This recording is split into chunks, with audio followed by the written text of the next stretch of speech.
Hello बच्चों, let's read the given question. The question says the diagram shows a method to magnetize an iron nail.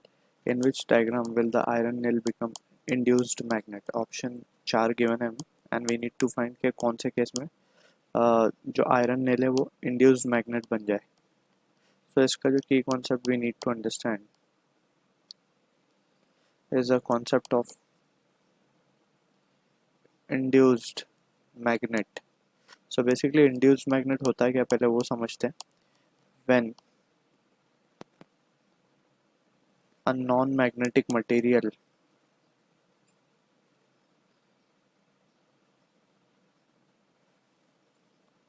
comes in contact.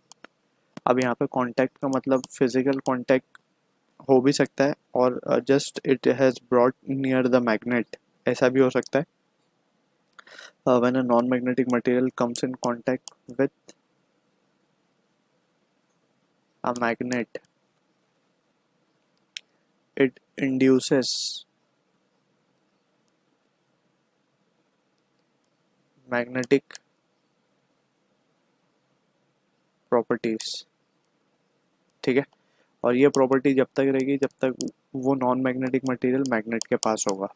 ठीक है, जैसे ही वो magnet अगर उसके पास से हट गया तो नॉन मैग्नेटिक मटेरियल की जो मैग्नेटिक प्रॉपर्टी उसने गेन की है वो लूज हो जाएगी. एंड ये जो नॉन मैग्नेटिक मटेरियल है ये for the question given it is iron nail. ठीक है, अब इसको अगर थोड़ा सा समझने की कोशिश करें तो लेट सपोज ये हमारे पास एक मैग्नेट रखा हुआ है, ये इसका नॉर्थ पोल है, ये इसका साउथ पोल है.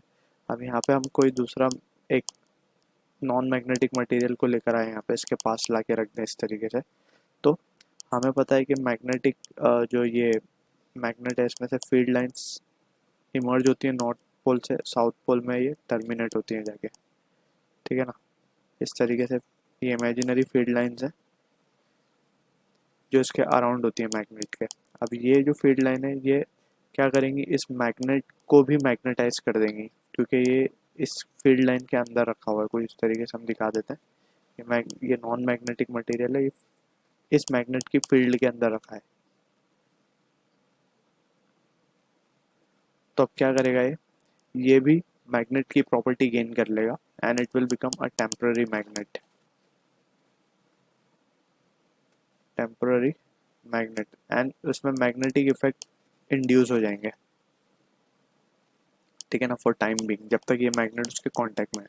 ठीक है, तो in this situation we can say this will become a magnet. ये जो है उसका नॉर्थ पोल बन जाएगा and this will become south pole.